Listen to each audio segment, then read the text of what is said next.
Hi, everybody. Welcome to August's forecast. I know that it's August 5th.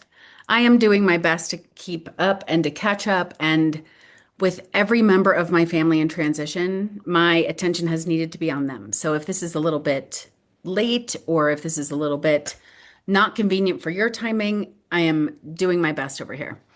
I am going to go ahead and just load what I've written for the August energy forecast. And I want to talk about something real quick. I know Substack is doing an AI check. I know everybody is talking about AI. And I have lots of reservations and concerns about AI. I have lots of reservations and concerns about it in terms of how it is working in the Aquarius, in the collective. Um, I do also know that it helps a lot of individuals, just friends who sort of have a mirror to work out their mental pressures and their mental things. I am not judging other people on how they use AI because each of us have a different way that we might use it or not. And you're allowed to have your beliefs, and I'm allowed to have mine. And I have used AI as almost like a copyright editor. And first, I want to say what comes out of my Substack is my information. It's just been organized and edited, meaning given meaning to or organization by AI. I use it very discriminately.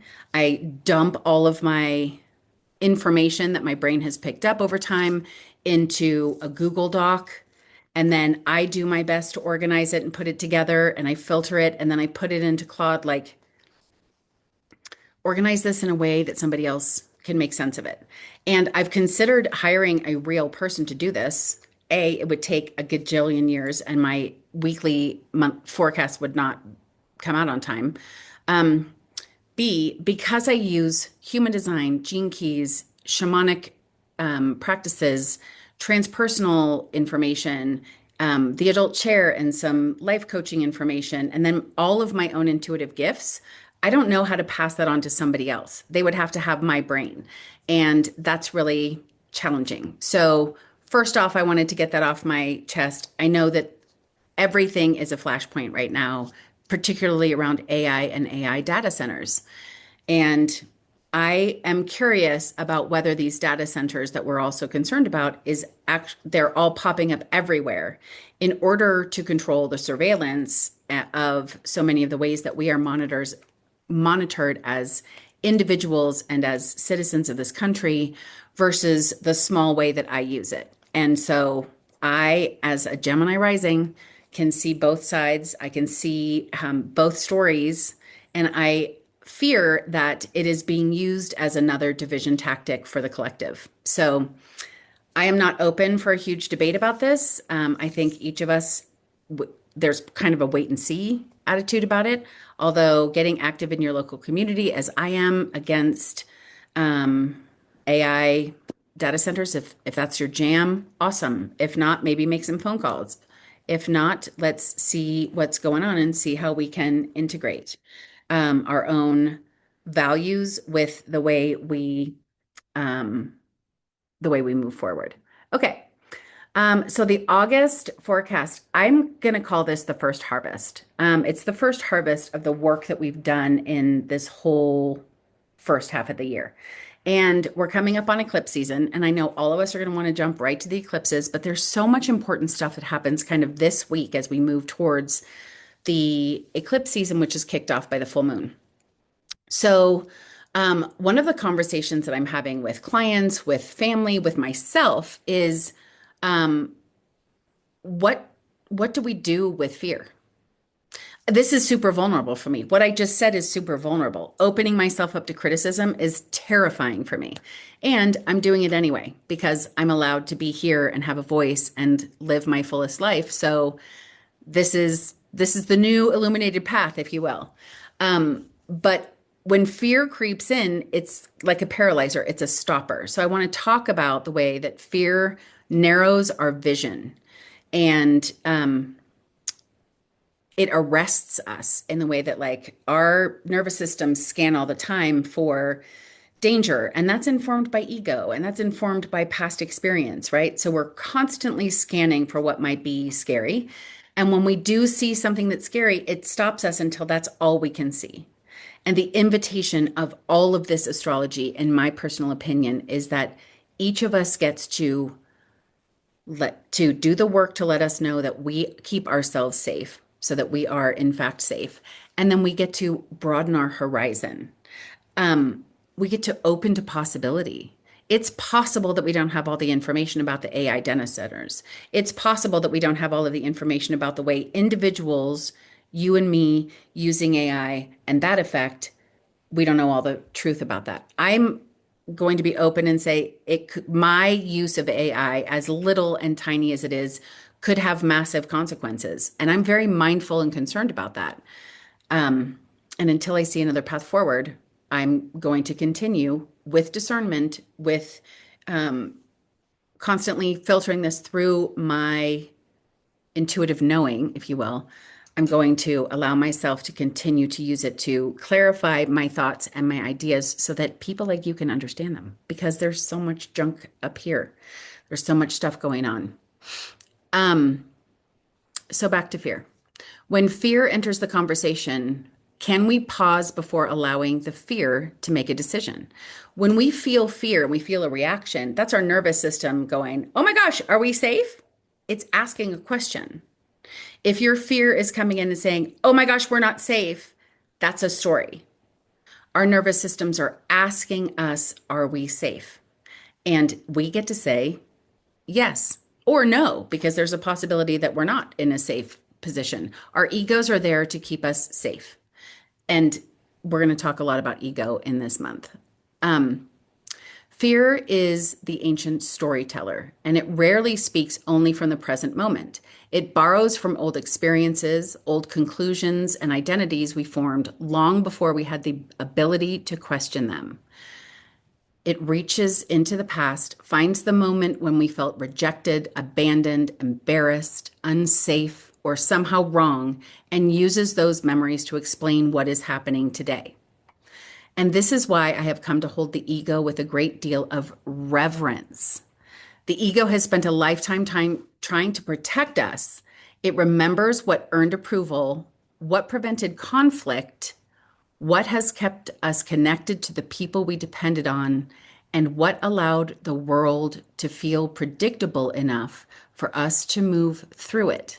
It has been standing watch day after day, using every map it has gathered to help us remain safe. That is sacred work. But at the same time, those maps were drawn when we were children. They were drawn before we knew better. They were created from messages that we absorbed, the roles we were given, the conclusions we made, the versions of ourselves we learned to become in order to belong. And the ego continues to use those maps because familiarity feels safe, even when the map no longer reflects the life we are living or the person we have become or the people that we want to become. Our work then is to develop a relationship with this faithful protector. So if we can look at the ego and see it in the passenger seat of the car or in the back seat, even better, and recognize it as a faithful protector and an ally, but that we are in the driver's seat of the car that we're driving through this life, that's the ask. That's the magic. Then we can learn to recognize its voice, understand the history it carries, and reassure it that we have more choices and more resources today, that we are better prepared to handle the stuff we're facing today from a new and current perspective, not from the old perspective. And I think it's really important to thank that ego for the job that it's done. Thank it for keeping us safe, for pushing against a familiar boundary, or stepping towards something that allows us to grow. I feel that my ego, my little part that says I'm terrified of being fully seen and I'm not allowed to be fully here on this present because I can be intense. I'm a Scorpio with a huge ass stellium in there, and I'm a Cancer moon, so I feel everything doubly deeply. And I have a Gemini rising, so my brain is like with all of this really deep, intense work. And it's frankly sometimes exhausting. And when things go a little bit topsy turvy, as they have, I've been in the washing machine, this Barbo's basket last month. All of this astrology is hitting my chart pretty intensely. And I wonder if it's hitting yours. And I wonder if this talk about the ego and recognizing that I have found myself ping ponging through this emotional weather, if you will, between what I know from past experience, what my ego's telling me from past experience, and what I can and cannot do, how I'm vulnerable, what are people going to say? What if they knew the full truth of this human that is walking on this planet? And what I want to do, which is to live out loud and live my full expression, which makes me need to say, like, to hell with all of that, to hell with it, but also like bring that part with me and I get to honor it and take care of it and recognize all of what I went through, all of what I've been through that has allowed me to become the person that I am today, so that we, past me and current me, can move forward and contribute in any tiny small way to whomever's listening to this and finds that it's important or valuable. Um, there is a knowing in yourself. It is that which informs the you that is wanting to walk through those boundaries or into an area of life or a way of being that you have not before. And it's quieter. It's quieter because fear is like, ah, like it's a panic response. So it's louder, it's more sparky, if you will. And when we're listening to our inner voice, to our intuition, to what we know, to our inner, the little you that's in there that's like, knock, knock, hello, are you listening? It has different plans for you. And this is the time to notice. This is the time to notice that and to consider where we might be ready to move out of those old patterns of who we were told to be and into somewhere that allows us to ground, feel ourselves, and reconnect with the heart of who we are. It's a beautiful time to switch into Lunasaw. This month begins at Lunasaw, which is the Celtic festival of the first harvest. We're not harvesting seeds, right? We're harvesting that which we have grown, that we planted in the spring. I think that's a beautiful expression of eclipse season because the eclipses talk to each other. So the eclipses that happened at the first part of the year opened something, and now we're closing that. So they are related. So what did we open? What was happening for you in February and in March? This is the time that people gathered together, all that had grown through this brighter part of the year, because we're also shifting into the darker side of the year in the Northern Hemisphere, which is where I live. It was also associated with community gatherings, storytelling, games, agreements, craftsmanship, and the recognition that individual gifts become more meaningful when they are brought into relationship with the whole. That's kind of what I was talking about with us living our full expression. I have lived through divorce. I have lived through domestic violence. I have lived through explosive rage. These are parts of my story. And the ego and identity death that I experienced when I left my first husband was total and complete. And I had to stand up and walk out of that fire, metaphorically. And who I have become and the lessons that I learned might help someone, anyone. So I'm supposed to bring my gifts, bring what I have gathered over the course of my lifetime into the collective, into the community at this point. I think that's beautiful. And I think all of you have something to share with me as well, that we can all support one another. This is kind of echoing to sort of that death of the guru of this, influencer that we have no real information about. Life is messy. So let's help each other through it with our true selves. The festival of Lunasaw takes its name from Lugh, often remembered as the many-skilled one. His power was expressed through the breadth of what he could bring rather than through a single identity or role. That is so beautiful. And I find it especially meaningful this year because so much of the work before us involves remembering the fullness of who we were and who we are beneath the narrow definitions that we have accepted. So I'm not a group joiner. And I'm not criticizing anybody who is, but I have never been able to join a sorority or call myself a Democrat. Certainly not call myself a Republican, but even the identity of like independent doesn't really feel all that authentic because it doesn't hold the complexity of what this is. And I believe that we're being asked to challenge those roles, those identities that limit the the complicated and knowing wise bodies that we are walking around in. And when we put on an identity, it's like, I am here and I am cloaked and I have this. So make all the assumptions that you will about what this carries because I call myself fill in the blank. And those feel like the walls that I was talking about earlier in the post, that we get to think outside of those walls. We get to allow ourselves to spread and to fully grow into the beautiful creations that we are here right now in this complicated time on purpose. I believe. I believe we chose to be here. Um, the other thing is, it's really important is that harvest requires discernment. We gather what nourishes us, recognize what has reached maturity, and allow what has completed its purpose to change form. The stalk is not rejected once the grain is gathered. It becomes compost, bedding, fuel, nourishment for another season. Nothing has to be shamed for having served its purpose. So, all of the trauma and experiences that I've had in my life, I don't have to shame them. I carry them. I have allowed them to compost and nourish me so I can grow into who I am becoming. And I think that's absolutely beautiful. And I'm so happy and proud of myself for getting here because it's work. It's not easy, right? It's work. I wonder whether our inner lives move through similar harvests. Perhaps there are identities, beliefs, protective patterns, and old ways of belonging that carried us through an earlier season that are now ready to become something else. We can honor what they gave us without asking them to determine the rest of our lives.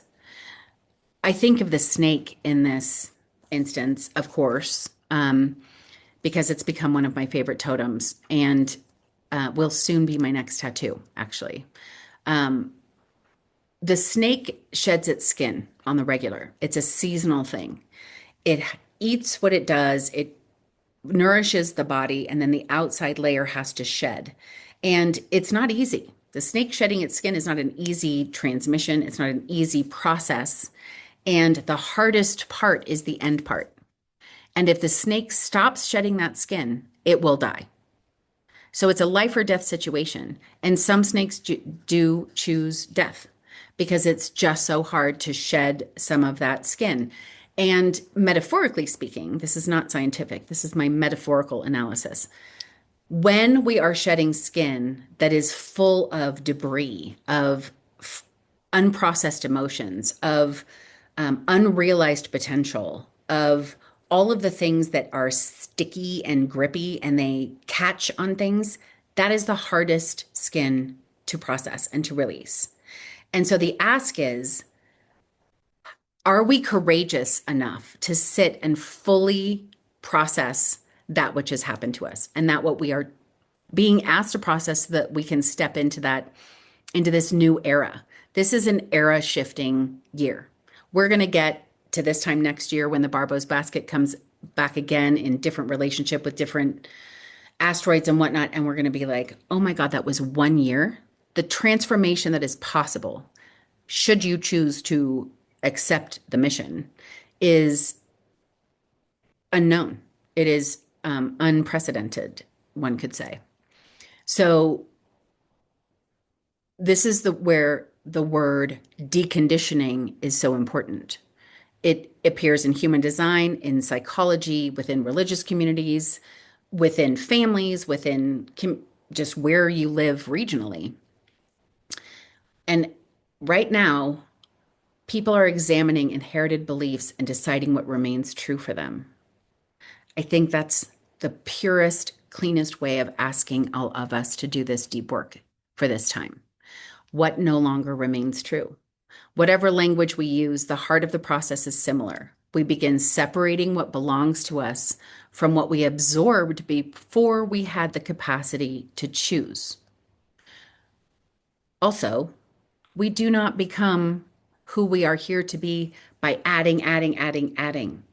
The shedding part, gently laying down what was never ours, allowing our metaphorical snake being to release that which is no longer ours and that which no longer serves is what this first beginning of August is offering us.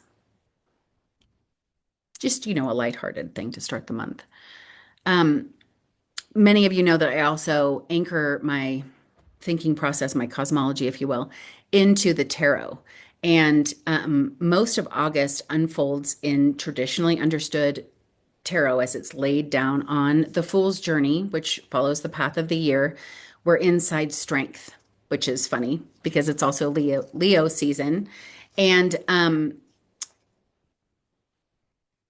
strength is Leo, right? Um, the moon card also came up for me. And as a Cancer moon, and Cancer rules my whole chart. So emotions, moon, mother wound, everything has to go through my emotional blender, if you will, before it can surface for anything meaningful. In the Rider Waite tarot deck, if you're interested, a woman places her hand gently on a lion.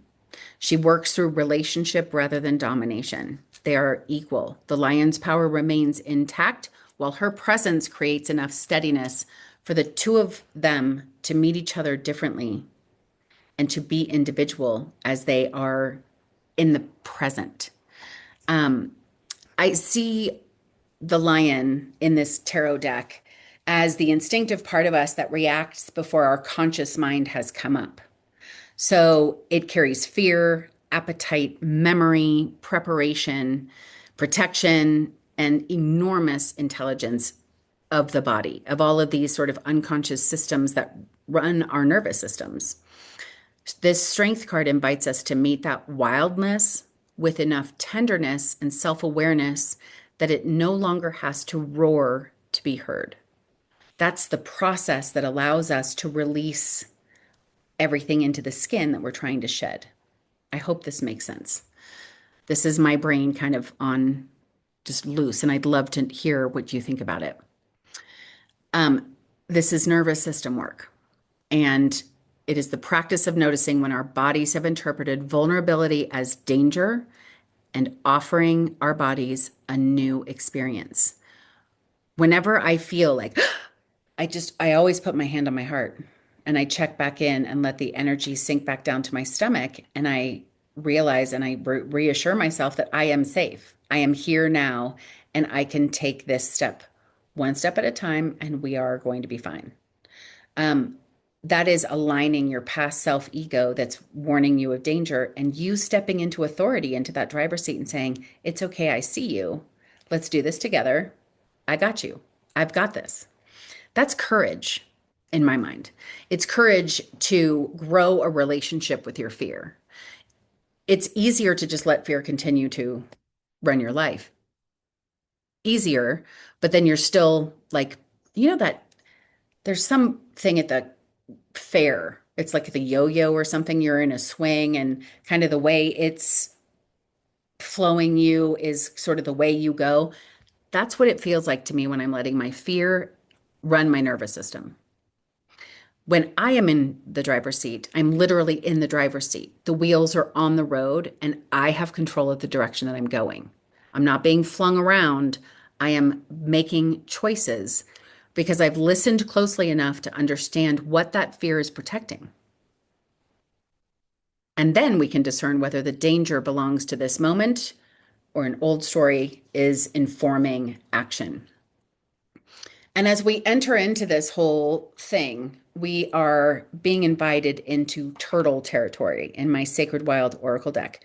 For those of you who don't know, I have a Sacred Wild calendar on your phone. And it gives you information about the gene key 30, forgetting mindfulness and revelation, gives you the dates, July 30th to August 5th. We've been in the turtle until today. Today we shift. It's the sacred witness, witnessing what is happening and holding what is happening with reverence as though it has meaning. It has something to teach you, it has instruction. That's the ask. It's a throat. The gate is in the throat chakra of your human design chart. And the shadow of this is the inability to process properly what you are experiencing. You're either avoidant or you're not looking away or you're not making the time because it's a commitment, right? You're not making the time to handle the things that are coming at you. The gift is mindfulness. It's the ability to step back and be aware of the need to take that time, to dedicate that time to travel around in your inner world. Everything about our culture and society right now is calling us outward, calling us outward. And the best practice, if I could recommend anything, particularly for the month of August, is for you to take the time to get into your turtle shell. Go explore. Remember, the turtle has a shell. It is always home. It is always with all of the experiences. That is a great metaphor for everything that I've been talking about because we bring everything with us. It's not really, we can't just decide, like, I'm not going to bring that with me right now. You can lock it in a closet, but it's not gone. It's still in your home. So, how about some harvesting of what is in your turtle shell to see what is there? The city of this, SIDDHI, the highest frequency energy of this gate, is revelation. And at this frequency, retreat and expression become one continuous rhythm. And this anchors back into the axis of belonging. And if you don't know what the axis of belonging, it's my big teaching from 2026. I'm happy to share a link. I'm about to, it's the class on it is about to be on Gnostic TV under the symposium called The Heart of the Matter. And I'm going to also link a collective invitation for us to walk this axis of belonging as a reminder of what I'm even talking about. Sometime this week, I'm going to announce a date, probably for next week, where we're just going to get together, small fee, and we'll just walk the axis of belonging and remind us what that is. So if you have this calendar on your phone, my shamanic calendar, when you're looking at it, you can click on the Sacred Wild Oracle and it will pull up the card that we're in. And you'll see that the turtle is the portal of sacred remembrance. We are constantly supposed to be looking at what is in our turtle shell. This is just the perfect opportunity for us to harvest what is in that and release it so that we can get rid of our snake skin, if that makes sense. Animals always make this much easier for me to understand than just random words. On August 3rd, which was 2 days ago, Chiron stationed retrograde at 0 degrees Taurus, which turns our attention into the body, safety, resources, worth, and the foundation upon which our lives are built. Do you see how all of these, excuse me, are different expressions or different interpretations of kind of the same energy? I love finding the patterns between all of the systems, some of which are 5,000 years old, some of which are 2,000 years old, some of which have been sort of synthesized within the last 20 years. So Chiron's retrograde movement invites us to look beneath our visible circumstances and examine the stories we have attached to security. We may find ourselves questioning what we spend money on because Taurus is what we have, right? It's the material. So what we spend money on, where we live, how we use our energy, ding, ding, ding, and what we tolerate in the name of stability, which conditions, all of these conditions allow our bodies to soften. Taurus reminds us that safety is an embodied experience. Safety is what you allow yourself to feel.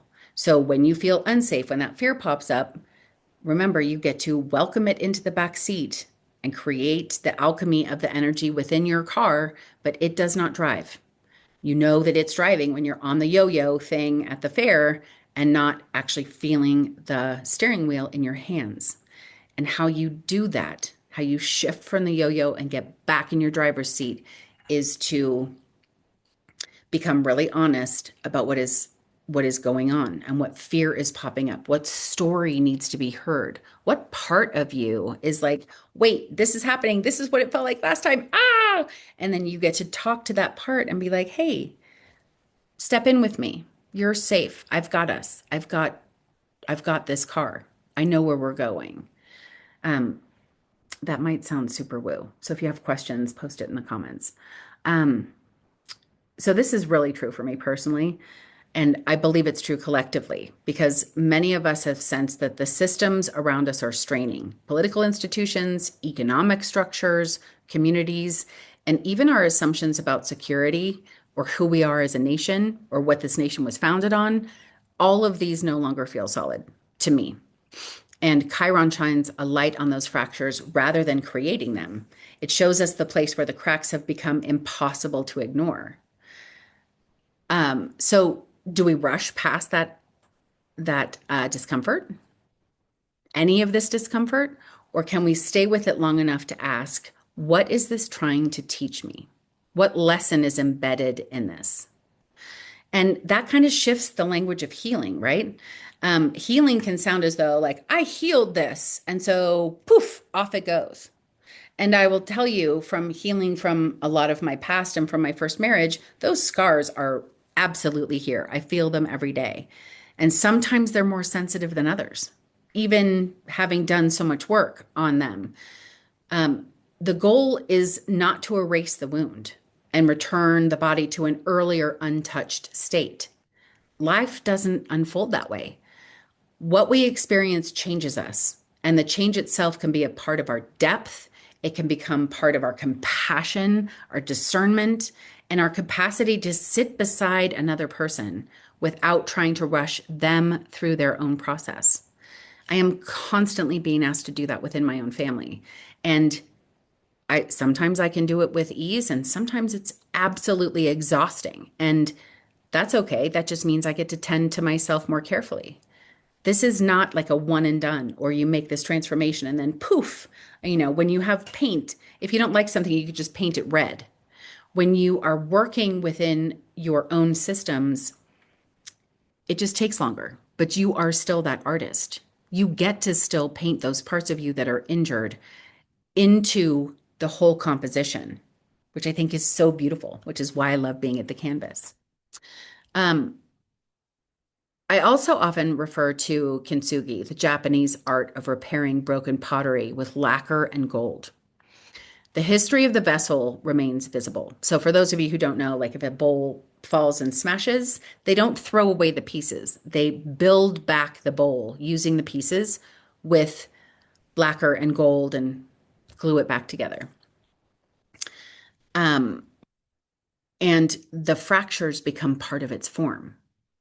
That's what I'm talking about with the scars of experience. They become part of your form.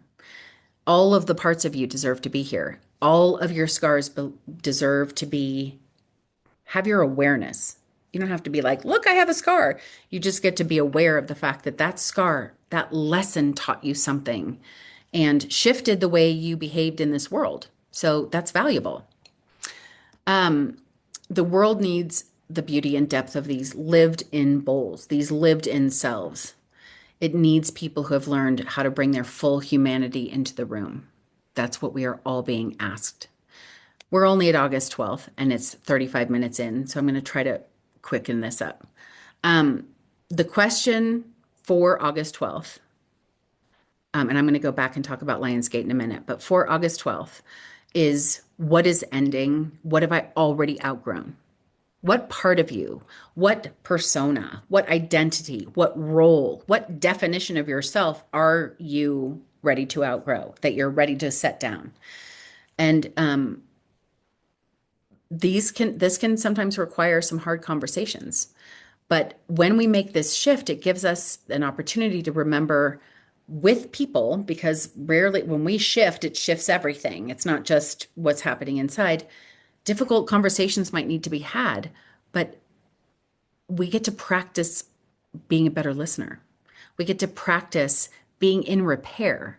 And when there's conflict, if the end goal is better communication, that might help set down some of the egoic, like defensive motions. And you can step more into, like, wait, I really want to hear you because I really want you to hear me. And then what happens after that is that we get to exist with one another when we're all seen. As we move towards the South Node eclipse in Leo on August 12th, there are so many questions about identity, visibility, leadership, and performance. The South Node reveals the patterns that have become familiar enough to operate without awareness. They are things like if you're driving in your car, the South Node is what you see in the rearview mirror. It's what we just went through, right? It's the recent landscape. And we're not often paying attention to that. But if we weren't there, we wouldn't be where we are. So it's like a mirror, if you will. And some people say that the South Node is the tail of the dragon and the North Node is the mouth of the dragon. True. I love that because I love dragons. Um, but we have to be aware of where we've come from in order to know where we're going. Those two, it's again that flow, that reciprocal relationship, a mirror, the infinity symbol. Um, So this eclipse is carrying two very different moves. One is asking what wants to grow. What are we harvest? What are we building next? What's the next thing? And the other is asking what has already completed its work. That there's a flow in there. It's also when we get to check in with our turtle shell and kind of do some harvesting and then step into the shedding of the snake. Same thing. Um, Chiron in Taurus, meanwhile, is asking, what have you built your sense of safety upon? The South Node in Leo asks, which version of yourself has outlived its usefulness? This creates a coherent invitation where we need to recognize that some of the identities we have relied on for safety may no longer be capable of carrying us where we're going next. And we're stepping into the wolf. The wolf, it's, you just can't make this stuff up. It is the collaborative sovereign. It is the portal of soul led guidance. Today, we step into this gate on the 7th, and it will continue us through Monday. I lead by listening, I guide through the integrity of my soul. So notice I was just talking about listening a few seconds ago. Now, listening again. Really listen to what is being said by the policymakers, by your neighbor, by your kid who is making demands. Listen for what is under the tantrum. Listen for the lack of safety that resides under the tantrum, if you will, whether that be political or from your child. Um, The wolf understands individual instinct and responsibility to its pack. Its authority comes from attunement, presence, and a relationship rather than from needing to be the loudest voice in the landscape. I love that. And this feels deeply relevant to the world that we're living in. Fear thrives when we narrow our vision, right? It kind of paralyzes us so that we can only look at that. We can see that the propaganda that's out there from wherever it's coming is like, oh, look at this, look at this, look at this. And we need to open our vision and be like, okay, well, that's happening, but what else is happening? Approach it with curiosity. Um, Look for the places where your story and your neighbor's story rhyme. Talk to the person at school drop off. Check on the friend who has become quiet. It's so important because I always go quiet when I'm in my suffering. Um, and ask another question before you decide that you already understand.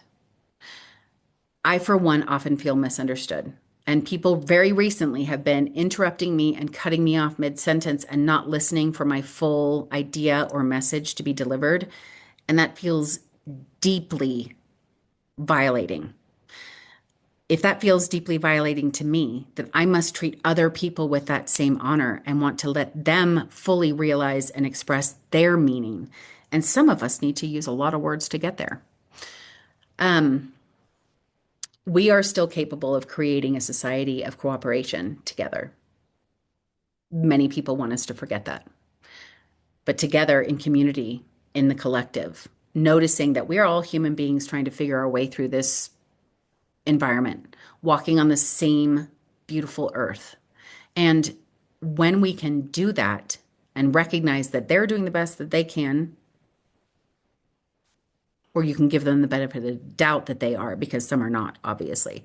Um, but the people next door to you, the neighbor, maybe you have a little way that you look at something that can shift something for them into more clearer vision of what aligns with them. Um, so there's that.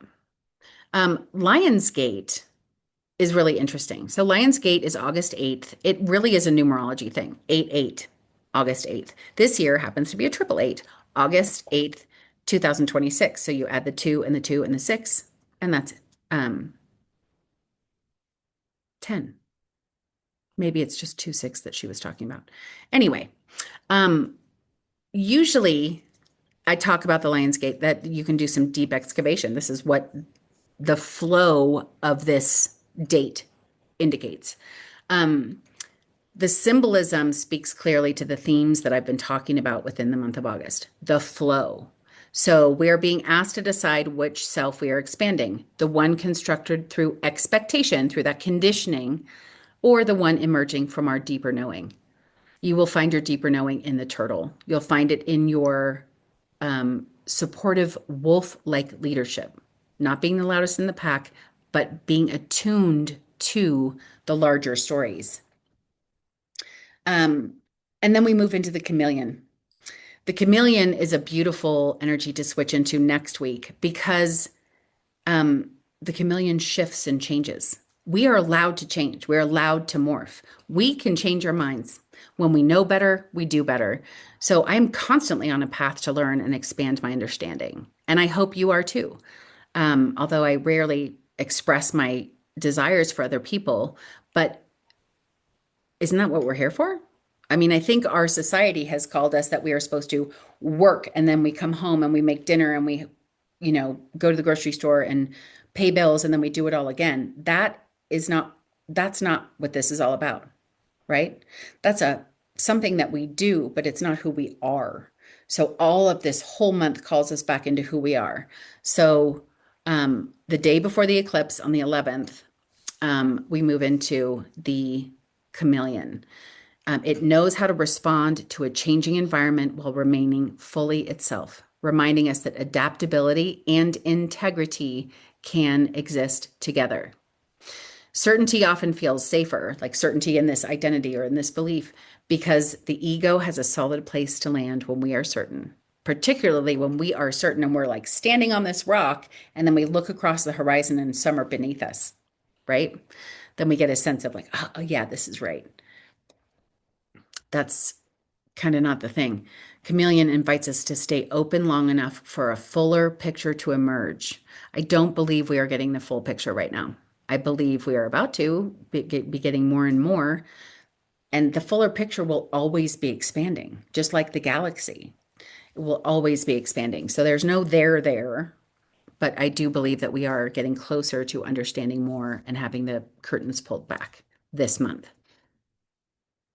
Um, and then we on August 17th, we step into the salmon.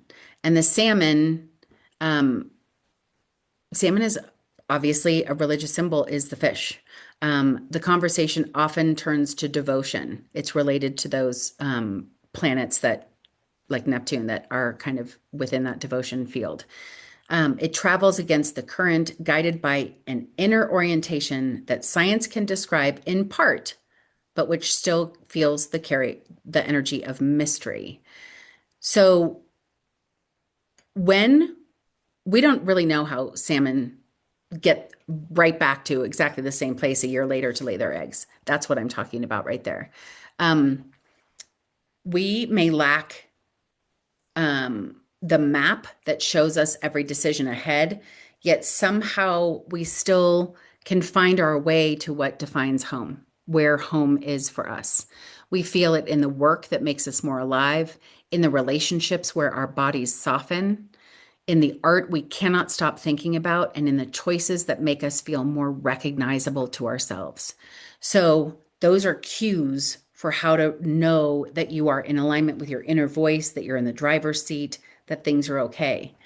And to really hear the truth of these um, voices, that what is inside, we have to be able to sort of shift over the voices of schools, religions, relationships, cultures, all those voices of the inner critic, which come from critical adults when we are children, for the most part. All of these influences can become beautiful parts of who we are. But they can only do that if we do that excavation work and that harvest work and realize that when I was told I was a piece of shit, it just makes me honor all the more what a beautiful person I am becoming. And I strive every day to become more and more the full version of the person I know myself to be, not the person that I was told I was. That's a big, kind of a big ask, and it's also a big deal. And then on August 22nd, the sun enters Virgo. Virgo, the perfectionist, Virgo, the one who wants order and like to understand like this goes there because of course it does. Like that certainty. And we are in the seahorse at that point, the next day. And after the intensity of the eclipses and the upstream devotion of salmon, this part of the month brings us into the details of how a vision can become lived experience, how understanding can step into practice. I love this idea. The dream becomes real through the appointments we make, the pages we write, the boundary we hold, the room we choose to clear, and the small promises we keep to ourselves. As the notes have just shifted into this Leo Aquarius axis, we need to work on ourselves in order to step into the collective to do the right thing. So the South Node is like giving us a thing. Wait, go back and look in that rearview mirror. Did you do all of the work to be honoring of yourself before you step into that collective? Because healed people in the collective will make shifts. Unhealed, unaware, excavated or unharvested people in the collective will just carry that old energy in. And that's not growth anyway. The seahorse can bring some tenderness to that Virgo energy and intimacy and a necessary sense of play. Seahorses like kind of just gently guide their way through down and up, down and up. It's almost like being on a pogo stick. Look down at what's happening in your real life. Look up to see what's out in the world. Look down at your real life. I love that metaphor for this because curiosity wins the day, right? And as you refine what you carry forward, leave some room for surprise. Allow the vision to breathe and evolve as you do. The person you are here to be may be far more spacious, creative, contradictory, which is okay, and alive than the version you could have planned from inside these roles and limiting boxes that we have put ourselves in or been put in that we get to choose to get out of. And then we have the partial Pisces full moon on August 28th at the end of the month. Pisces softens boundaries and stirs the waters of unconscious. It brings dreams, grief, intuition, illusion, compassion, and longing closer to the surface. What that means is like it brings all of the from the deep within the waters up and it kind of just flows. Like, do you know where that ends? Where's the boundary of that? How does this serve you? What do you need to see? What is coming to the surface that that you need to take a look at? And we end this month in the energy of the bear. And he is the wisdom of conservation and retreat. So if you think about if Pisces is bringing all this stuff, the bear can take it and go into retreat and realize the wisdom and the value of what that is inside. Our nervous systems need time to escape the space between an old pattern and a new choice. This is rest. Not every new choice or new decision or new idea needs to be instantly rushed into because there's some time for the flavors in the pot to simmer and to really come into full full supportive vision. There's a lot of other astrology at the end of the month. And in summary, Jupiter and Saturn are in a supportive trine. Jupiter makes things bigger. Saturn is structure or rules or the dad, patriarchy, sort of cultural rules. And this offers a bridge between possibility and structure. Jupiter expands the vision while Saturn asks what can sustain it, what can step in and sustain it. I offer those to you not because I want you to know what Jupiter and Saturn are, but what is the vision that you've been writing or working on or harvesting this whole month? And then Saturn is going to say, like, okay, well, what needs to happen in order to sustain that? That's the work, right? That's the ask of this whole month. So we get to, in summary, practice listening beneath the fear. Where is the instability or insecurity beneath that fear, and what can we do to help it? Finding our way to our quiet knowing that we have dismissed often and often. The axis of belonging, this flowing down into you, up into the collective to gather more information, into your body to really digest and feel how that feels in your body. And sometimes you have to do the process again to go down and up and in a couple of times before you're ready to step out into the collective and go live out loud what it is that you've been processing. I think that's beautiful. As the month unfolds, may you create enough quiet to hear what remains, like what is in there when all the noise goes away. May you tend the vessel of your life, complete with every gold-filled line, and remember that your depth and your beauty with all of your scars and all of your experiences is part of what the world needs from you right now. And that's August. Love you. Bye. Oop. There we go. Love you. Bye.